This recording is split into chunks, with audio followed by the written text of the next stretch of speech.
Question வந்து பாத்தீங்கன்னா நம்ம இது வரைக்கும் படிச்சது எல்லாத்தையுமே ரீகால் பண்றதுக்கு இது வந்து நம்ம வந்து ரொம்ப மோர் யூஸ்ஃபுல்லா வந்து இருக்கும். அதனால பாத்தீங்கன்னா ஒரு 6 கண்டிஷன் வந்து கொடுத்துருக்காங்க.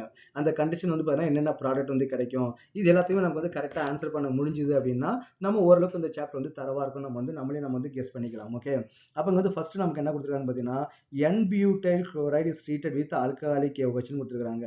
அப்ப what is the structure of n-butyl chloride? CH3 CH2 CH2 CH2 chloride தான் கொடுத்துருக்காங்க இல்லையா, Cl.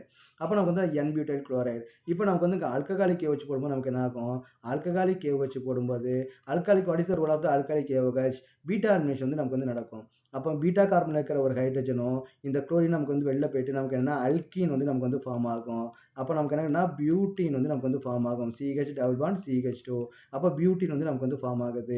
அப்போ what is the second reaction? Second reaction பார்த்தீங்கன்னா bromobenzene treated with வந்து பார்த்தீங்கன்னா magnesium in the presence of the dry ether. நீங்க எங்கெல்லாம் metal வந்து யூஸ் பண்றீங்களோ அங்கெல்லாம் கண்டிப்பா ட்ரை ஈத்தர் யூஸ் பண்ணி ஆகணும். ஏன்னா அந்த metals are highly reactive with moisture or water. அப்போ நம்ம என்ன பண்றாங்க, ஃபர்ஸ்ட் bromobenzene வந்து நமக்கு வந்து எடுக்கிறாங்க. அப்போ bromobenzene வந்து இருக்குது, இங்க bromine வந்து ஆட் பண்ணிட்டாங்க. பிளஸ் நம்ம என்ன பண்றாங்க, மெக்னீசியம் வந்து நமக்கு ஆட் பண்றாங்க. Magnesium try ether. Magnesium and try ether வந்து யூஸ் பண்ணும்போது அப்போ இது மெட்டல் இல்லையா, மேக்ஸிமம் என்ன ஃப்ரீ ரேடிக்கல் மெக்கானிசம் நமக்கு வந்து இங்கே ஃபாலோ பண்ணோம். அப்போ ஃப்ரீ ரேடிக்கல் மெக்கானிசம் ஃபாலோ பண்ணால் இங்கே எம்ஜி வந்து நடுவில் வந்துடும், இங்கே பிஆர் வந்து நமக்கு வந்து ஃபார்ம் ஆகும். அதாவது ஃபினைல் மெக்னீசியம் புரோமைடு வந்து நமக்கு வந்து ஃபார்ம் ஆகும். இதுக்கு பேர் வந்து கிரிக்னாட் ரியாஜன், நமக்கு தெரியும் இல்லையா, இது வந்து கிரிக்னாட் ரியாஜன். அப்போ நமக்கு வந்து தேர்ட் வந்து பார்க்குறாங்க. அப்போ தேர்ட் நமக்கு என்னது, குளோரோபென்சீன் சப்ஜெக்ட் டு ஹைட்ராலிசிஸ். இது வந்து நமக்கு வந்து கொஞ்சம் கஷ்டம் தான். ஓகே, குளோரோபென்சீன்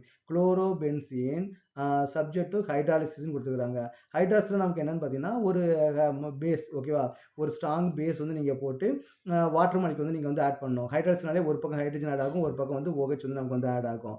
அப்போ நமக்கு என்ன ஆகும்னு பார்த்தீங்கன்னா இங்கே வந்து குளோரின் வந்து போயிட்டு நமக்கு என்னன்னா OH வந்து நமக்கு வந்து ஃபார்ம் ஆகும், ஃபீனால் வந்து நமக்கு வந்து ஃபார்ம் ஆகும். இது வந்து அவ்வளோ ஈஸியெலாம் வந்து கிடையாது. நான் ஆல்ரெடி உங்களுக்கு எக்ஸ்பிளைன் பண்ணியிருக்கிறேன்.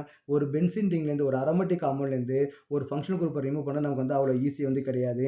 இதுக்கு வந்து பார்த்தீங்கன்னா ஹை டெம்பரேச்சர் வந்து நீங்கள் யூஸ் பண்ணணும். ஆல்மோஸ்ட் வந்து பார்த்தீங்கன்னா ஒரு 673 கெல்வின் வந்து யூஸ் பண்ணணும். ஆல்மோஸ்ட் பார்த்தீங்கன்னா 400 டிகிரி சென்டிகிரேட் அவ்வளோ டெம்பரேச்சர் வந்து யூஸ் பண்ணணும். அப்புறம் 300 அட்மாஸ்பியரிக் ப்ரெஷர் வந்து நமக்கு வந்து யூஸ் பண்ணணும். ஒரு ஸ்ட்ராங் கண்டிஷனில் அந்த ரியாக்ஷன் வந்து நடக்கிறது வந்து பாசிபிலிட்டிஸ் வந்து இருக்குது. இது வந்து ஒரு தனியாக ஒரு ஸ்பெசிஃபிக்கான ஒரு யூனிக் ரியாக்ஷன் தான். ஃபோர்த் ரியாக்ஷன் வந்து என்ன கொடுத்துருக்காங்க, fourth reaction ethyl chloride treated with aqueous KOH. அப்போ ஃபர்ஸ்ட் நம்ம ஆல்காலிக் KOH பார்த்தோம், இப்போ நம்ம வந்து அக்வாஸ் KOH வந்து பார்க்க போகிறோம். அப்போ எத்தில் குளோரைடு அப்படின்னா ரெண்டு கார்பன் தான் இருக்கும். Ethyl CH3 CH2 ethyl chloride is treated வந்து நமக்கு என்ன கொடுத்தோம்னா அக்வாஸ் KOH வந்து கொடுத்துருக்காங்க.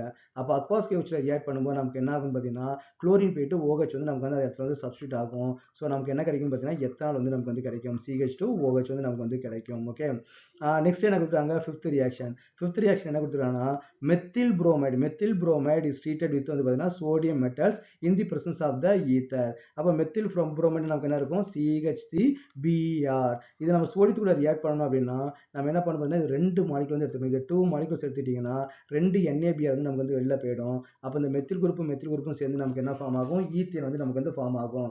இது நமக்கு வந்து உட்ஸ் ரியாக்ஷன் இல்லையா, உட்ஸ் ரியாக்ஷன் நமக்கு என்ன பண்ணுவோம், நம்பர் ஆஃப் கார்பன்ஸ் வந்து நமக்கு வந்து அப்படியே டபுள் ஆக்கி விடும். அப்போ ஒரு கார்பன் இந்த ரியாக்டன், ஒரு கார்பன் இருக்கிற ரியாக்டன் ரெண்டு கார்பன் இருக்கக்கூடிய ப்ராடக்ட் வந்து நமக்கு வந்து மாறிடும். அப்போ நம்ம என்ன இங்கே 2 சோடியம், இங்கே நம்ம வந்து 2 சோடியம் வந்து எடுத்துக்கணும். நெக்ஸ்ட் என்ன பண்றாங்க பார்த்தீங்கன்னா சிக்ஸ்த் லாஸ்ட் ஒன் என்ன கேட்டுக்கிறாங்க, methyl chloride is treated with வந்து பார்த்தீங்கன்னா KCN. இது வந்து நமக்கு வந்து ஒரு சிம்பிளான ரியாக்ஷன் தான் அண்ட் வெரி இம்பார்ட்டன்ட் ரியாக்ஷனும் கூட.